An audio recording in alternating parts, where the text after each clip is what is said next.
Hi, my name is Traci Bishop. I'm one of the bereavement coordinators here for Iroquois Memorial Hospice. Every year we have a bereavement program called Coping with the Holidays. This year it's a little bit different because of COVID-19. We are not able to gather, so we still wanted to bring you some ideas and some strategies and some skills to help you cope with the holidays this year after the loss of a loved one. This year it's going to look a little different for everybody because of COVID-19. So I'll try to give you some ideas for if you are gathering with your family or if you're staying home and being a little more isolated and restricting your time together. So my first suggestion is Christmas is made of traditions. When you've lost a loved one, sometimes you want to keep all those traditions because it makes you feel closer to that person. And if that makes you feel good and that helps you, then that is something that you should continue on. But if those traditions are painful this year, then this would be a good time to change them up. Sometimes when you're trying to keep those traditions all the same, it just makes the loss of that person more evident. Think about what you'd like to do differently and have a plan. Bring your family together and ask them what they would like to see different, what they'd like to see the same, and come together and just respect everyone's opinions on what it needs to look like this year. Another skill is to kind of balance your time between family and solitude. So if you're going to be spending your time this year by yourself, and because of COVID, I still suggest that you try to find some time to be with someone in your family because being alone all the time and isolating can be very unhealthy emotionally. So you need to make sure that you take care of yourself in that way. The other suggestion is if you are getting together with your family as a whole, you still need to find time for solitude. Find a way to kind of escape from the group and get yourself away to find a little time for peace. Regroup yourself emotionally, have a little time of reflection, and then you can go and join your group again. It's just finding a good time of balance and kind of helps you keep everything in sync so that you don't feel so overwhelmed. I challenge you starting today to come up with 3 happy memories of your loved one at times of the holidays. So think of something funny they did, or a tradition that they did, or a funny gift that they provided, or whatever the case may be. Did mom burn the turkey? Did mom drop the yams? Did whatever it was. And think of those. So when you have one of those grief spasms where you're just overtaken with your grief, think of those times. Be prepared for them. So have your memories in advance and then pull those out and just say, oh yeah, don't you remember when mom did this? Or don't you remember when my husband did this? Or whoever it is that you lost. And use that as a good coping skill. You can also, when you're taking your time of solitude and getting away from the family, use those memories to kind of just, use your time of thinking about them in a positive light, and then that kind of helps you to use a time of reflection in a good way.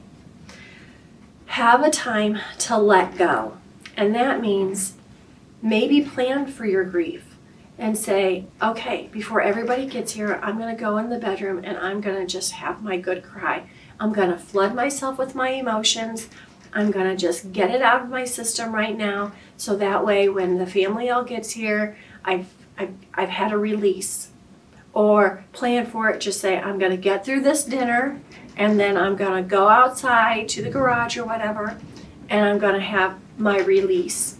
Sometimes allowing yourself that time helps you get through and hold it together just a little bit. The other thing is tell your family it's okay to talk about whoever you lost this year. Families sometimes need permission to talk about them. They think, oh, I don't want to bring it up, or I don't want to say the wrong thing, or whatever. Say to them, I need to hear their name. I want to hear their name. I want to hear the stories. I want them to feel present. Sometimes people just think it's like this elephant in the room that nobody wants to bring it up.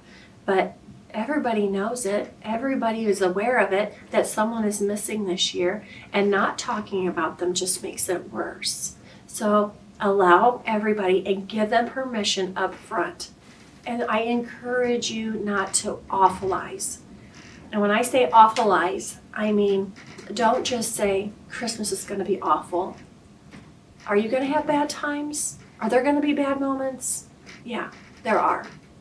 Is the whole day going to be awful? No. Because you're going to use your coping skills that we've talked about. You're going to have your 3 good memories. You're going to talk about those memories in front of your family, and then your family's going to come up with their memories, and then they're going to bring him up and her up, and it's going to be, good. You're also living in the moment, so you're also going to be making new memories. Somebody else is going to drop the yams, or somebody else is going to trip and fall into the Christmas tree. New memories are going to be made. Is it going to be bad at times? Yes, but it also can be very good. So live in the moment. I also encourage you to be creative. So if you're buying for your loved ones and it's making a hole in your heart of saying, but I would have bought this person this, or I would have done this, and or it's just feeling like something is missing. You might take the money that you would have spent on that person and maybe donate it to a charity of something that represents that person. Like maybe that person had a love for animals. You could make a donation to a shelter. You could maybe even purchase a gift for someone that person loved. And in their name, just say, I wanted to buy this for Mom, so I bought it for you from Mom. So just be creative to help fill that hole and that gap that you have in your heart this year. And for those of you also that are just grieving and need some coping skills, just don't forget the rest of your family. They're grieving too, and they also need you. So don't think that everybody else should be forgotten or that they don't matter. Just try and find a little bit of energy somewhere, muster something up to kind of give that to them, especially the kids. They've also lost somebody. So make sure that they're acknowledged and that the memories continue to be made. Now, if you're out there and you have somebody that you know is grieving and you want to know how can you help them, sometimes we just feel lost. We feel helpless. We just feel like, no, I don't have the right words. Well, you don't have to have the right words because you don't have to fix them. What you're trying to do is just help them and to be present. What I encourage you to do is don't say, well, call me if you need anything, because they're not going to call you.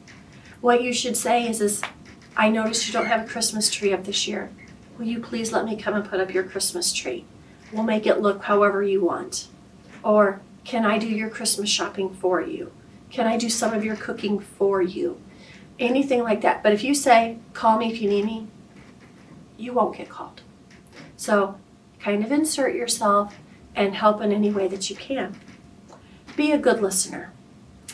Sometimes we just talk too much because we're trying to fix them. And when someone's talking and starting to talk about their grief, we have a real tendency to overpower them and to start talking to them about, oh, it'll be okay, and oh, I think you're doing great, and you're stronger than I ever thought you were. But just be a good listener and let them talk, and it's okay for there to be silence. Just sit there over a cup of coffee, maybe a glass of wine, and just be present. Sometimes that's all they need. Avoid the cliches of, he's in a better place, or he's out of pain now. How about just, this must be a very painful time for you. Just acknowledge, say, what are you feeling right now? Those are the things that are going to be more helpful than those cliches, because if you say they're in a better place, no one thinks that there's any better place than right here with me. So sometimes those cliches can be a little bit hurtful. Also be understanding. If we are doing something for someone, they don't have the energy to reciprocate. Especially they don't have the energy to reciprocate gratitude and a thank you. So if you're going to do something for someone, it needs to be unconditional. You're going to do something, you're going to be present with them, and you just know that you're doing it to help that person. Don't expect anything in return. Something you could also do for them is to write a holiday letter. Maybe just write a letter about what this holiday means. Maybe a letter about that loved one that they had lost. Something that is a little bit more tangible that they can hold on to and they can reread. And that's something that can maybe give them a little bit of peace and comfort. And invite them to a social outing. Now, again, with COVID, that can be very kind of difficult. Not everybody feels comfortable in going out, but some people do. So you can invite them. Don't just say, oh, I'm sure they don't want to go, or I don't think that they're going to feel like it. Don't assume anything. And just because you invite them once, if they say no, give them another opportunity. Sometimes they rethink it and say, gosh, I really wish I would have said yes to that, but they don't want to call you and tell you that. So invite them and then re-invite them. You too can also give a gift of donation to a charity in that person's name, and just let that person know that you've done that in honor of the one that they've lost. People love to know that people are still thinking of the person that's lost and they're just not forgotten.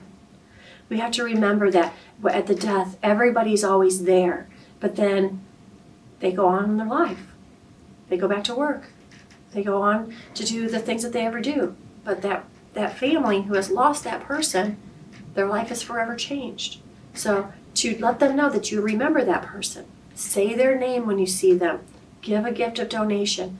Those are things that are very important to people. I just hope that some of these recommendations or suggestions are helpful to you guys. If you ever have any questions, please feel free to call us here at Iroquois Memorial Hospice and ask for one of the bereavement coordinators.